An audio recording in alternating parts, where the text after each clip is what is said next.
Okay, Willie, let me introduce you first before we jump into the panel. Sure.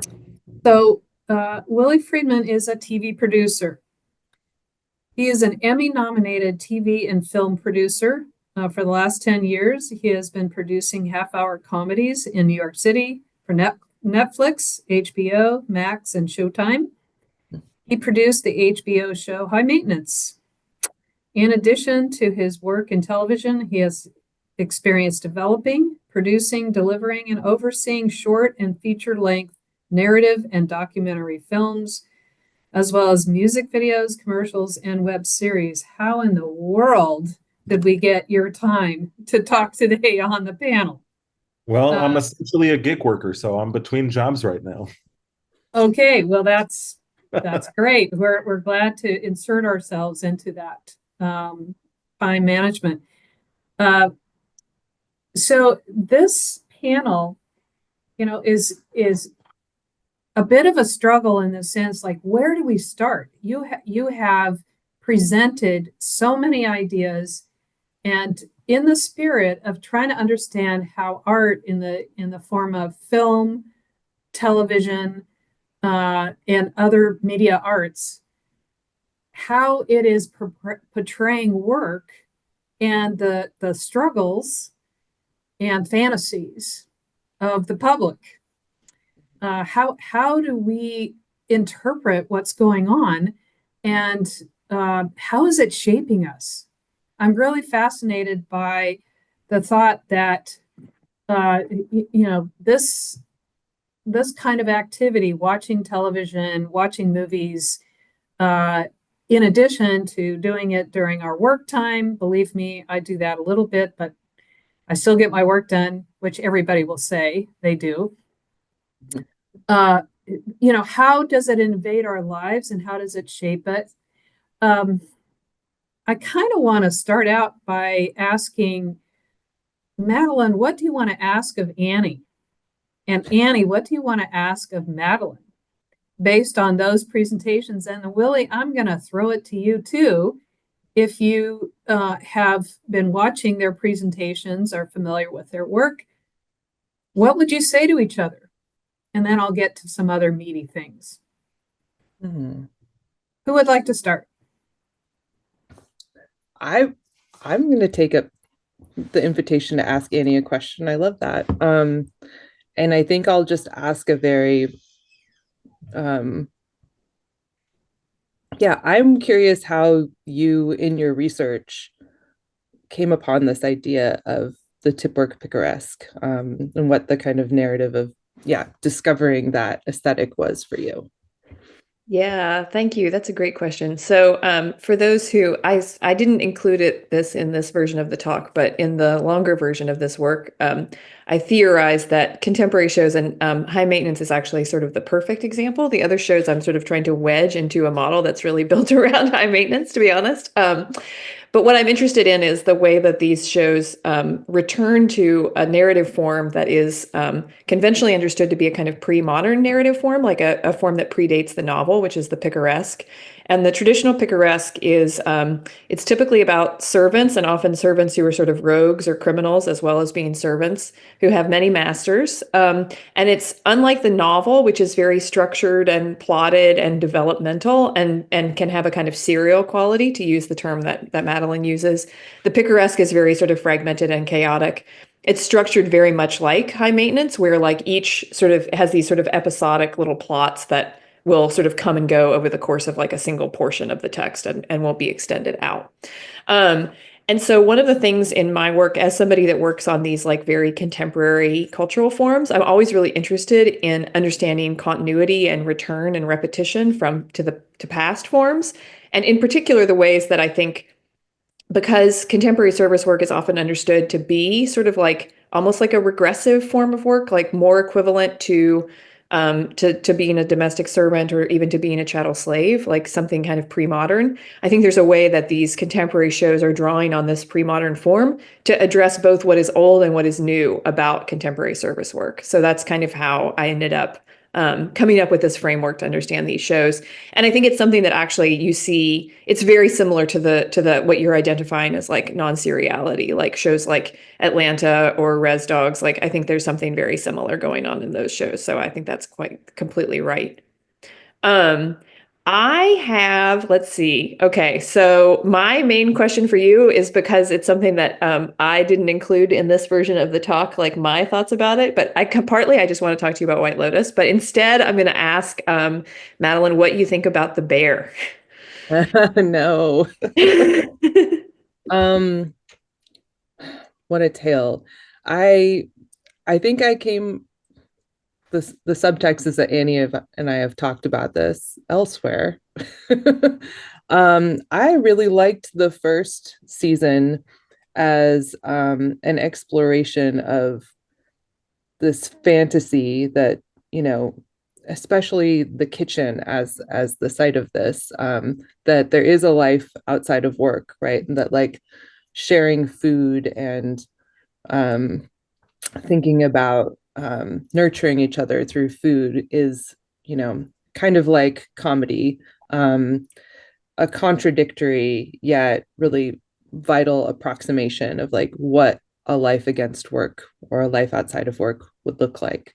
I think it's a problematic first season because it has that kind of Bildungsarc and is very much working along that trajectory.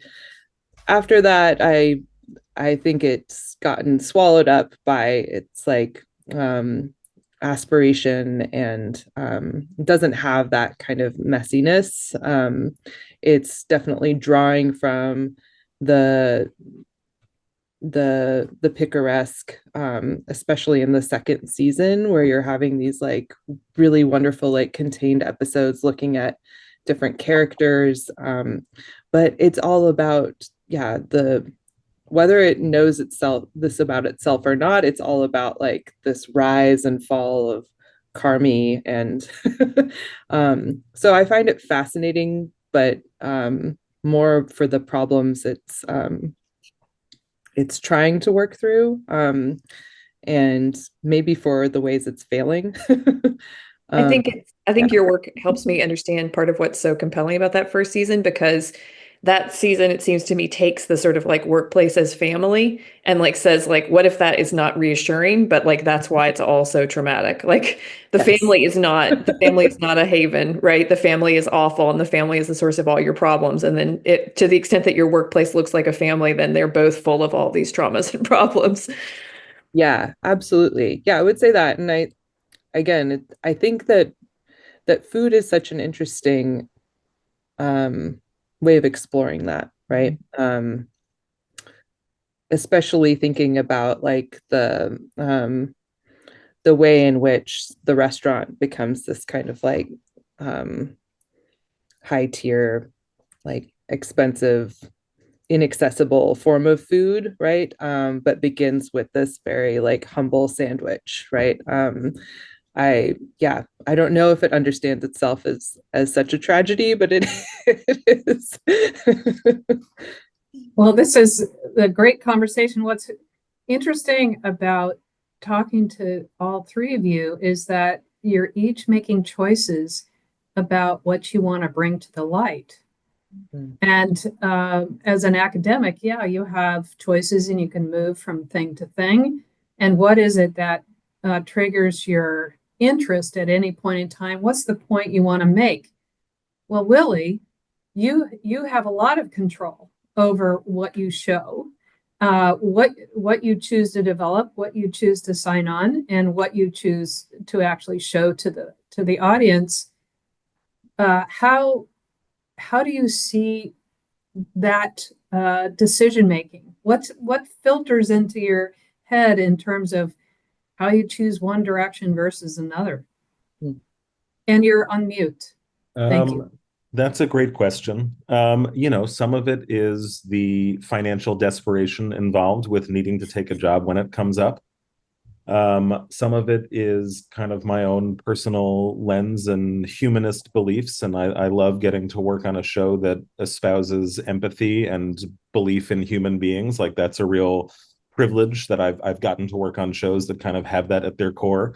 And also, I've been very fortunate to not work with assholes. Pardon my language, but like that is something that TV loves to portray and also happens behind the scenes a lot. And so I've been very fortunate to kind of work with people who are good humans, and that's really important to me too. And hopefully, those things come through in the work. That's, the goal. Yeah. And do you have anything you want to say about the work that Annie and Madeline have been pursuing? Has it been influencing your work, or are you getting ideas from what they are presenting?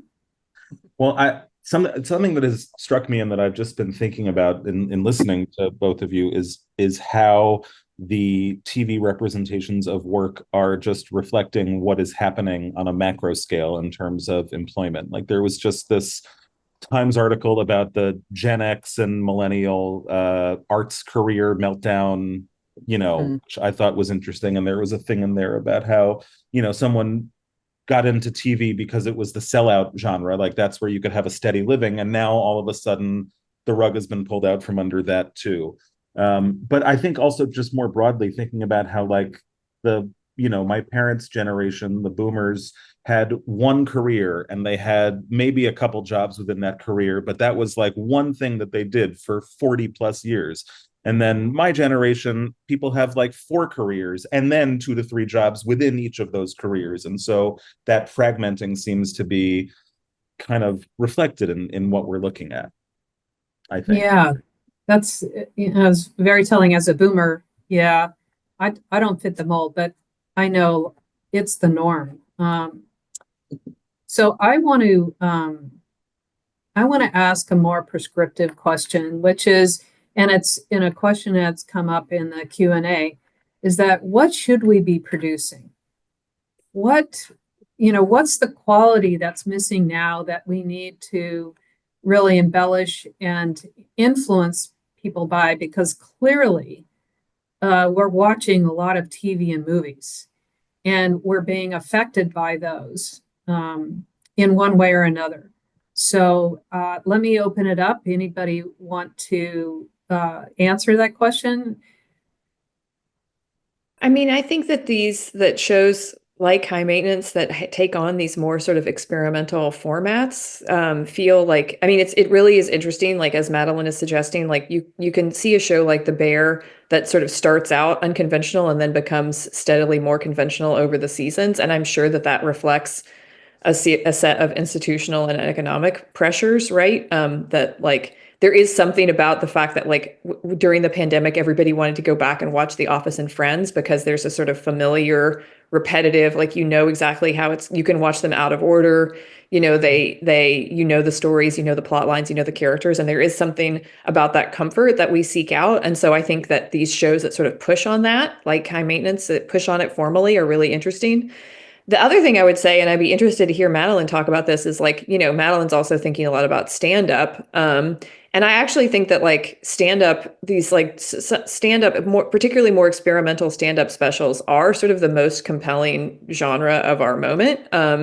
Particularly comedians who are thinking about the relationship between something like the personal essay and the stand-up special, where there's like, it really is a sort of merging of those genres, and it's tragicomic often. So I'd be interested to hear Madeline talk about like how you see the sort of like experimental stand-up, like its place in this kind of cultural moment. Well, I mean, I think I've written a lot about the stand-up as this aspirational figure. And so I think figuring out ways to sabotage that through experimentation is a top priority. And I think I've been thinking a lot about, like, I love the way that High Maintenance helps the viewer to wander. And there's so much emphasis on like, attention and focus and productivity and just cultivating ways of imagining and experiencing narrative in that way seems really generative. I think one of the things that really inspired me early on in the project, which I think I spoke to, is just starting to question the ways that even when I thought I was watching a show, I mean, we could talk a lot about The Office also beginning as like more clearly situated in a kind of anti-work critique, and that kind of falling away season by season, right? But really coming to question how that was I was watching that while working, right? Or doing chores around the house or things like that. But how it was helping me repair myself from work and like go back at it afterward, right? And not really question my routines. So I think the narrative structures that we see in like High Maintenance, or yeah, some of those seasons of, or some of those episodes of The Bear, for instance, but also quite a lot of the series that you were speaking to, Annie, are doing something to our way of thinking and our political imagination that I think is just really, really vital. And I guess I'm really fascinated. I'm a cultural critic. I have no idea how one writes fiction. I consume so much fiction, and it's a complete mystery. And I wonder, like, how, Willy, do you infuse those critical questions into like actually doing the work of representation? Again, some of it is about values, right? And saying like we are privileged to have a platform and that we get to put something on screen, and the choice of what to put on screen, who to put on screen, and what light to portray them in is one to take seriously. And then some of it is also just life happening. Like, so High Maintenance, part of the seriality of it and the way that it doesn't follow one specific narrative arc and each episode is its own kind of thing, was born out of constraint and situation. So like the show started as a web series with no budget. And actually part of the genesis of it was that Ben, who plays the guy, was a working actor who couldn't get a job as anything other than like crazy-eyed homeless guy on Law and Order for one day.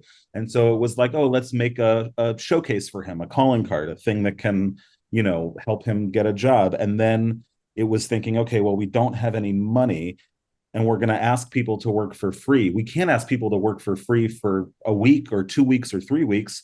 So if it's a different story every time, we only have to ask people to work for free for a day or 2 days.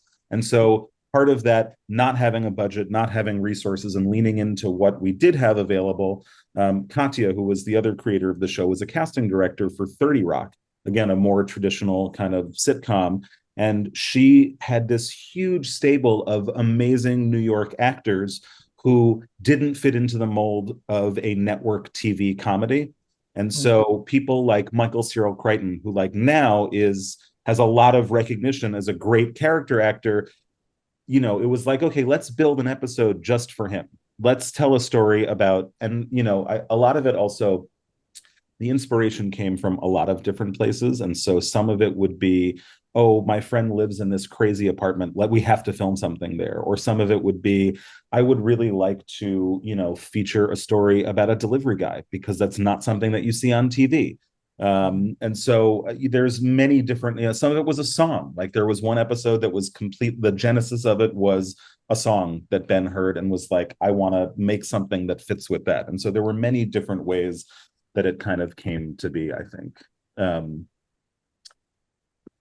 And also, I guess, something that I was just thinking about as well is I think that the gigification of work is something that has been happening to TV writers as well, where, TV used to be this 24 episode long season where people would have a year's worth of work, and the networks would renew it while it was happening, and it was just a churning factory. And now you have people who, this is part of what the writers' strikes were about, was people work on one show and then that's it for the year, and that's not enough to make it through a year. And so you've got that kind of that churn happening at the same time, I think also informs the creative desire to kind of focus on narratives that maybe fit that or speak to that experience. That's really interesting, your perspective here. Well, all of your perspectives. How are you, Willie, how are you viewing unions? And, the unions that are representing artists and other technical people who work on your shows or work on, in the industry. Is that a good thing? Is that something that's going to build better things, or is it going to pull it back? What's your, I don't want to put you in a box, I was but going to say yes. Yeah, they're great. I mean, giving people a livable wage and healthcare and retire and pension is a wonderful, wonderful thing. Mhm. There are ways in which they're like, so I am not a union member, and I'm kind of the only crew member who is not a union member. I represent management, but I also am not management. Like, I work for Netflix, but I am not a Netflix employee. Um, and so I'm kind of in this middle ground area. But yeah, the unions are wonderful, and they again, like, they secure workplace safety. I mean, all stuff that without which you cannot do the job. But also, Mhm. I remember when high maintenance started as a web series and then moved to TV, and there was a moment where in that transition, we had been making the show as an art project with friends, and it was not about making a living. It was just about making art. And then all of a sudden, we were on, we had to produce a show for HBO, and we have to use union crew.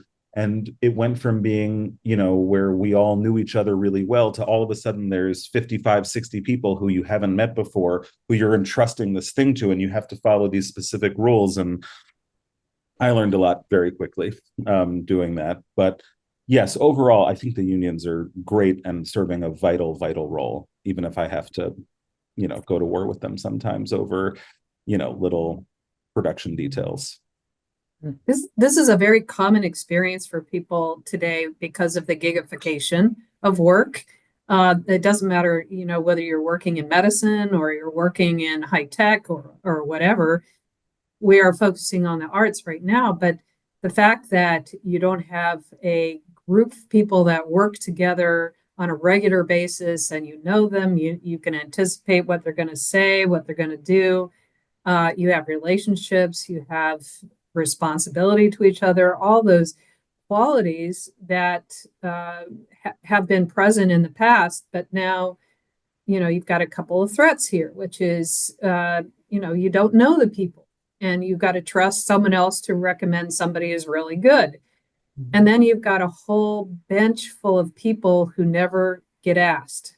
So one of the things that we talked about yesterday is all the barriers to people getting in front of or becoming visible to the people who choose. What's that experience for you? How I'm not asking you to solve the problem, but I'm certainly asking, what's your experience been? Well, again, on the high maintenance, it was this interesting thing where we had a crew built in. We had this core of 10, 15, 20 people who had been making the web series together and who we did know each other. And it was very important to us to keep that group together and to say, okay, the people who are not in the union, let's get them into the union so that they can continue to work on the show. And then at least we have this base to work from. And I think on the show that I am working on right now, I just did this show called Survival of the Thickest on Netflix, which is Michelle Buteau. And from the very beginning, she said, I want the crew to reflect my reality, my New York. I want it to be women and people of color and queer people. And it was like, okay, great. So then that was wonderful because I had direction. And I said, okay, like that's kind of the crew that I keep around me anyway. But to have a executive say this is what I want was wonderful. So I was able to kind of pursue that, and we were able to do that. We had more than 50% of our department heads were women, people of color, which is not typical in TV production. All of our directors were women of color. So like it just having a creative who cares about that is hugely important in that process. Yeah, yeah, I can really see that. You're getting lots of accolades for what you're saying. All of you are. Um, so I'm going to take this out on a limb, which is there any chance that what you do, and this includes you, Madeline and Annie, as well as Willy, in being able to influence policy, where, the big societal issues of, low wage, misrepresentation of work, the inability to have a viable career in the arts for many, many people, and that we need that as a society. How do we break the log jam? Is there any way you can think of where what you do can influence policy? And this is a thumper. Yeah. I mean, in my capacity as an English professor, probably not. But I do think it's like I don't think it's a coincidence that the sort of simultaneous rise of all of these shows and films too, and novels too, as we'll talk about this afternoon, about service work emerge at the same time as a really concerted movement around whether it's the Fight for 15. Groups like One Fair Wage that are understanding tip work as a form of super exploitation and like really trying to understand tip workers as a kind of specific class, like something that might go beyond the boundaries of one particular workplace, right? Or even one particular type of job. So it's something that connects people who work in nail salons to gig workers to folks that work in restaurants. And so I don't think it's a coincidence that those things are happening at the same time. I mean, part of what Willy was just saying also attests to the difficulties of, particularly like the most conventional forms of television, the difficulties of making a medium that is ultimately dependent on advertising and on audience, making it sort of politically progressive, let alone radical, I think is very difficult. I think you can see exactly how difficult it is with White Lotus, which started out as this very clear critique of the hospitality sector and now is essentially like an advertisement for it, where it's like you watch the show and before the show there's like an advertisement for the White Lotus martini, and it's to me, I find that like an incredibly disorienting, like that to me is like, as a viewer, like I feel sort of totally vexed by like, how is it that other people are watching this show and it's making them want to go on vacation. And so I think that's a place where you can see just how difficult it is to use this like, medium that's very much embedded in our economic system to perform critiques of it. But that's where I think that these like even slightly more experimental shows become a kind of like, if not themselves a form of like sort of organizing and activism, they become the kind of correlative of the organizing that's happening outside of them. Good point. Any other thoughts? I really appreciated that. And it's a much better answer than I could provide. But I'll just say that I think my interest in like how we view and thinking about how we view and being more intentional about how we view and creating a culture around like discussing the ways that we can take up narratives like this, whether or not they're geared towards like how we can look at the third season of White Lotus like with a critical eye and actually create cultures against that. I guess is where I come. I'm not even an English professor. I'm an adjunct. I'm a gig worker in the university. I don't know how I'm going to affect policy, but I think when I talk to students about what they consume and what the relationship between what they consume is to the job experiences that they've had, I think that that's like important territory to explore, even if it feels very like on the ground. The more we can actively think about this together, and also not make our viewership, part of what I'm interested in is like we're more and more watching things in isolation and even secretively, right? And so it's harder and harder to have that kind of discourse with each other about what this media is doing to us as workers. So right, there's no water cooler at a gig work to talk about these shows around. Yeah. I would love to believe that I could influence policy with what I do. I don't think so much, but I do think that there's value in continuing to do what I do and like trying to make art. And I mean, really what I do as a producer is I facilitate other people making art. And I get to participate in that, which I feel privileged to be able to do. And I think, again, like, by choosing things that I care about and that have a message that I care about. So like the show that I just did, Survival of the Thickest, is about a plus size woman of color who's a stylist. And we made season 2 before Trump was elected a second time, and it came out afterwards, and it felt so much more significant to, there's an episode in the show where we feature the wedding of a Black trans woman. And like, that was something that, watching it after the election, feels like, oh, this has power and meaning. And even if it's not going to change policy, and in fact, quite the opposite, like the policies are coming fast and furious, having nothing to do with what we're doing, but it still does feel like important work. And if you're, reaching people and showing people a, I guess, what's the opposite of a dystopian future, a protopian future, something where there's love and empathy in the world, then maybe that is worthwhile, hopefully. Yeah, I'm glad you brought that up, because I think there is, this is my own personal view, that when I look at television, movies, and series and streaming services and so on, so much of it has negative themes, where people are dissed, where people are murdered, people are taken advantage of, and so on. So we have plenty of that representation happening in our media. And is there room for successes? Is there room for, you don't have to be an underdog. You could actually, though that's useful, but is there room for views of successes? And I don't know how can we get there?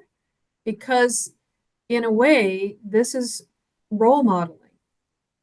And as a psychologist, I would suggest that to the extent we're exposed to people who act badly and violently and so on, it makes it easier for people to act that way. If we had a characterization of people, like you said, Willy, with empathy and care and positive modeling, would that make a difference?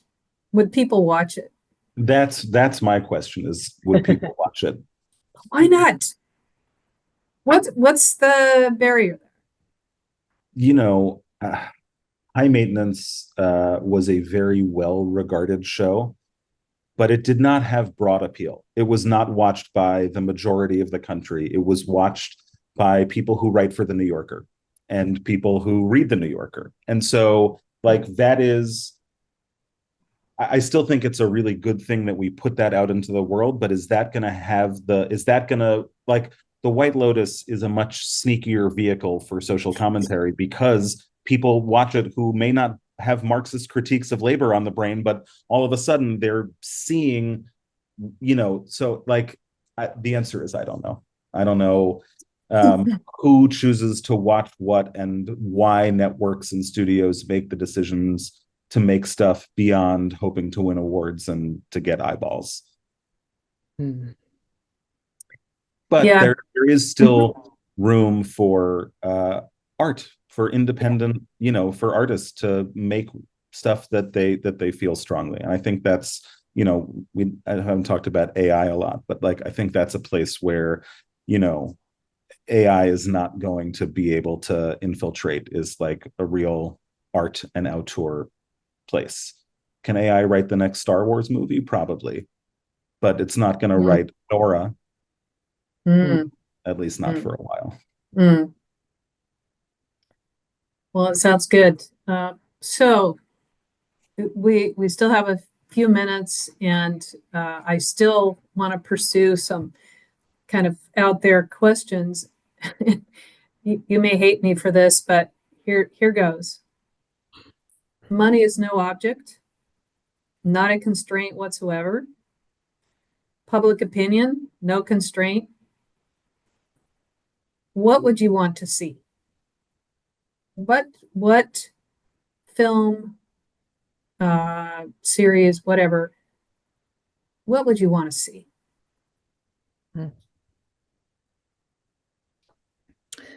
I would want to see, I went to a conference recently talking about the second screen panic. And at some point I said, how many of you, they're all academics, how many of you watch TV while you grade? And everyone raised their hand. I would like to watch sneaky things that we do while working to get through our days. I have yet to see actually representations of that, while I know it to be incredibly commonplace and very difficult to talk about, even when that's like actually what my research is. And I'm framing it as work, right? So anything in that vein, I'd love to watch something in a kind of picaresque, wandering, decentered way. That would be lovely. Just spitballing, but Yeah. Well, that's what we're here for. I think besides high maintenance, like the great show about gig work does not exist yet. And I think that, there is something so narratively evocative about the experience, particularly of like Uber and Lyft driving. Like there's so much narrative possibility there. And I would really like to see something that was about that, but that also was that had a kind of comic element, but that also was frank about the fact that these are also incredibly dangerous jobs. I mean, like taxi driving is the most dangerous job in the United States still. Far more dangerous than any of the other jobs we think of as risky. And I would just really I would like a show that was honest about those dangers and that was also capable of exposing the ways that wage algorithms and the sort of constant changing of the way that wages are calculated for gig workers. There's some really great sort of YouTube shows now where gig workers talk amongst themselves about how base rates are calculated and how tips are calculated and give each other strategies. And I'd love to see a kind of fictionalization of that world show up on television in ways that were acknowledged both its sort of absurdism, but also its risk and its precarity. Well, you may give away an idea to somebody else. So I respect your privacy. I guess I'll have a bit of a cop-out answer, which is I would just like to see young artists and auteurs who I respect have the chance to make something. I think that's the biggest barrier is, those young people actually getting access to capital and getting access to distribution and all of that stuff. And I think that being able to provide that would be great, whatever it is. Terrific. Well, we close here. I can't thank you enough for taking the time out to present to our audience and to share your thoughts. It's been a wonderful panel and wonderful presentations. Thank you so much.